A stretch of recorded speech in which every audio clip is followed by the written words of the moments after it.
Hello and welcome. आज की twine flame collective energy किस तरह की रहने वाली है आज से लेकर 2-3 डेज और बस, ज़्यादा नहीं। क्यों? क्योंकि इसके बाद आपको गुड न्यूज़ ही मिलेगी। थोड़ा टाइम आपको हो सकता है कि आपका ट्विन फ्लेम थोड़ी बहुत कन्फ्यूजन एनर्जी में हो, थोड़ा, क्योंकि आप दोनों एक दूसरे को रिफ्लेक्ट कर रहे हैं।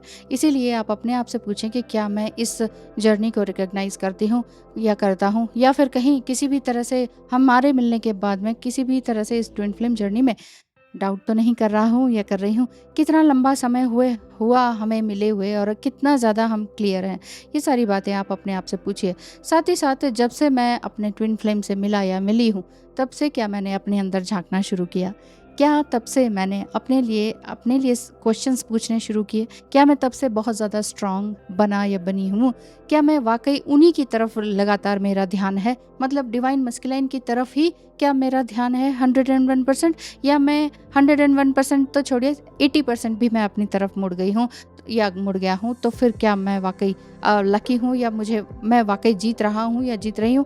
इस तरह की बातें आप अपने आप से पूछिए। साथ ही साथ आपका ट्विन फ्लेम भी, उनकी ट्विन फ्लेम एनर्जी मर्जिंग के साइन ज़्यादा दिखाई दे रहे होंगे आपको भी। ट्विन फ्लेम मर्जिंग में इस तरह की अनएक्सपेक्टेड कनेक्शन भी फील होना, बादलों में या डीप मेडिटेशन में या एस्ट्रल ट्रैवल में, या फिर डीप मेडिटेशन के दौरान या ड्रीम में आपको इस तरह के साइंस या सिंक्रोनिसिटीज़ दिखाई देती होंगी, समझ में आती होंगी। जब आप कुछ भी आपके मन में डाउट होगा तो आपको एकदम से क्लियरिटी आपके मेडिटेशन के दौरान मिल रही होगी। क्यों? क्योंकि आपका डिवाइन मस्कुलाइन की एनर्जी बिल्कुल ही यूनिक है और एक ही सोल मानी जाते हैं और 2 बॉडी में है, लेकिन फिर भी आपको ये समझना होगा कि हाँ, ये एक मैग्नेटिक पुल के अलावा, एक ब्यूटीफुल कनेक्शन के अलावा, इस धरती पर एक सेक्सुअल कनेक्शन की अर्ज होने के अलावा भी इससे भी बड़ा चीज़ है जिसे हम प्रेम कहते हैं। तो ये ट्विन फ्लेम जर्नी को इस तरह से समझिए, क्योंकि ये एक्सप्लेनेबल जर्नी रहती है। जितना भी मैं एक्सप्लेन कर पाती हूँ अपने एक्सपीरियंस से और आप सभी के एक्सपीरियंसेस से, कि वो सारी बातें मैं आपके सामने लेकर आती हूँ, ताकि आपको, अगर आप रीडिंग भी ना ले पाएँ तो कम से कम वीडियो के थ्रू आपको ये कनेक्शन के बारे में बहुत बहुत बहुत ज़्यादा क्लैरिटी के साथ, आपको बारीक क्लैरिटी के साथ आपको सब कुछ देखने को मिल जाए। क्यों? क्योंकि आप एक, हो सकता है ट्विन फ्लेम के साथ साथ एक स्टार सीड भी हो, जिसे स्टार सीड ट्विन फ्लेम कहते हैं, या फिर मोनैडिक ट्विन फ्लेम हो, या फिर ओनली ट्विन फ्लेम्स हो, जो कि स्प्लिट सोल्स माने जाते हैं। सोल्स स्प्लिट नहीं होती है, मैं बार बार बोलती आई हूँ 2-3 साल से, तो ये समझ लीजिए स्प्लिट सोल नहीं, सोल स्प्लिट नहीं होती है, लेकिन हाँ, आपका माना जाता है, क्योंकि आपका जो कनेक्शन है वो बिल्कुल जुड़ा रहता है। सिल्वर कॉर्ड, जिसे रजत रज्जू भी कहते हैं हिंदी में, तो ये चीज़ जुड़ी होती है। तो साइकिक सोर्स के थ्रू आपको बहुत कुछ पता चल रहा होगा कि हाँ, यही तो है मेरे ट्विन फ्लेम। अब ट्विन फ्लेम चाहे किसी भी एनर्जी में हो, और ये चीज़ आपको समझनी होगी कि किस तरह से आप आगे कर रहे हैं। फिर भी कन्फ्यूजन है तो, या फिर कंफर्मेशन करवाना है, एस्ट्रोलॉजिकल रीडिंग लेनी है, whatever you want to know about yourself और योर लाइफ, तो आप स्क्रीन पे दिखाए नंबर पर मैसेज कर सकते हैं। और मैसेज करके स्क्रीन, वो जो आपका आता है फी स्ट्रक्चर, इसको आप जान सकते हैं। अफोर्डेबल लगे तो ज़रूर आइएगा। आगे मैं बताती हूँ कि डिवाइन मस्कुलाइन को कहीं ना कहीं divine guidance and divine advice ज़रूर मिल रही है। तभी हो सकता है कि आपका ट्विन फ्लेम आपको इनसिक्योर हो रहे हो आपसे, कि कहीं आप कहीं चले तो नहीं गए, मुझे भूल तो नहीं गए। तो वो इनसिक्योरिटी आपने उनको दी है, ये कुछ गलत नहीं है, ये बिल्कुल ठीक है। आपने उनको इनसिक्योरिटी किस तरह से दी है? क्योंकि आप अपने आप में खुश रहने लगे होंगे और अपने आप में ही काम कर रहे होंगे, जिसे कहते हैं इनर वर्क। इनर वर्क बहुत लोग पर्सनली भी पूछते हैं, वैसे भी पूछते हैं। मैं बार बार बताती हूँ कि इनर वर्क सिर्फ योगा, मेडिटेशन, मंत्र चैंट नहीं है, ये भी है, लेकिन सिर्फ यही नहीं है। इसका मतलब है आप अपनी माइंड एक्सरसाइज करें। मतलब किसका मतलब? इनर वर्क का मतलब है माइंड एक्सरसाइज। आप किसके साथ कैसा बिहेव करते हैं, किसके साथ किस तरह से बिहेव करते हैं, क्या लैंग्वेजेस यूज़ करते हैं, किस तरह की ज़ुबान, किस तरह की टोन का आप यूज़ करते हैं, इस चीज़ को परखिए अपने आप को। कहीं भी लचक लगती है, गलत लगता है, उस चीज़ को चेंज कीजिए। माफ़ी मांगनी है मांगिए, नहीं मांगनी है नहीं मांगिए। क्यों? क्योंकि जब तक आपका दिल एक अनकंडीशनल लव में नहीं होगा, या फिर रिसीविंग मोड में नहीं होगा, या हर चीज़ को एक्सेप्ट करने में, क्या चीज़ एक्सेप्ट करने में, कि हमारे अंदर कहाँ गलती है। अपनी मिस्टेक्स को अगर आप नहीं पहचानेंगे तो आप कभी किसी को सॉरी नहीं कहेंगे।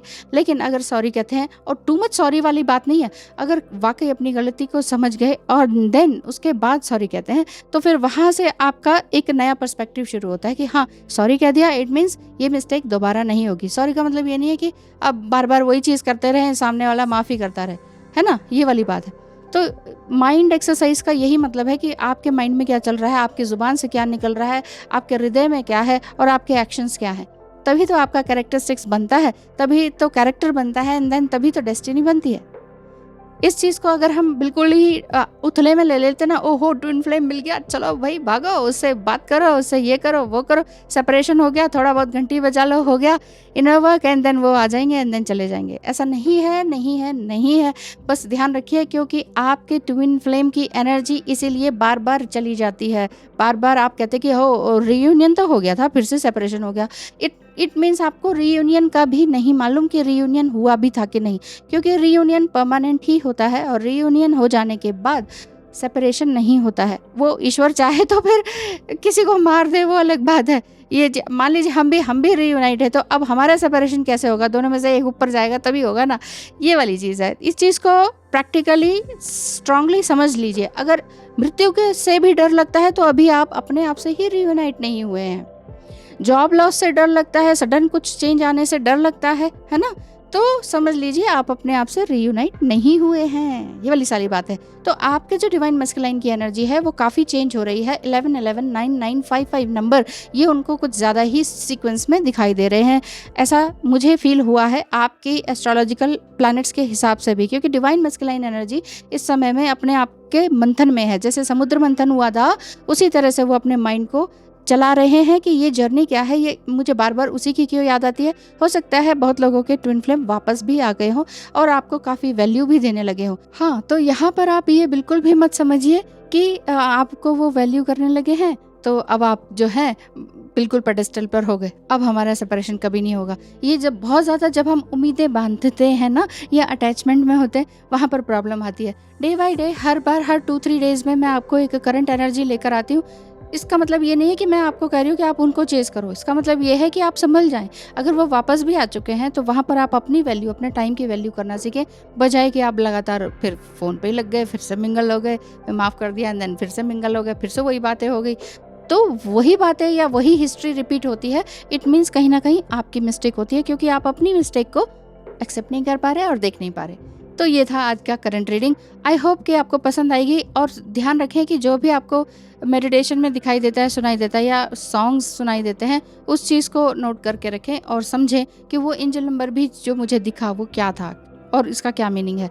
क्यों? क्योंकि डिकोड करने से क्या होता है ना, कि आपको पता चलता है कि मुझे कहाँ पर सुधरना है, कहाँ पर मुझे चेंज होना है। हर कोई परफेक्ट नहीं है, इसलिए इतना ज़रूर समझिए, हर एक डिवाइन फेमिनाइन को समझना होता है कि कहीं ना कहीं मेरे अंदर भी चेंज लाने की ज़रूरत है। एक्चुअली हम प्रेजेंट को ही एक्सेप्ट नहीं कर पाते, कि इसीलिए हम कहते हैं उसने ऐसा क्यों कहा, उसने ऐसा क्यों किया, बस उसी में ही हम उलझे रहते हैं। जो कि पास्ट था, कहा और किया क्या था, पास्ट इज गॉन, तो प्रेजेंट में हम रह नहीं पाते हैं। ऑल इन ऑल यही बात है कि प्रेजेंट में रहना सीखें और ट्विन फ्लेम जर्नी को एंजॉय करें और ग्रोथ, अपनी इनर ग्रोथ करते रहें। थैंक यू सो मच, धन्यवाद। मिलेंगे फिर कल।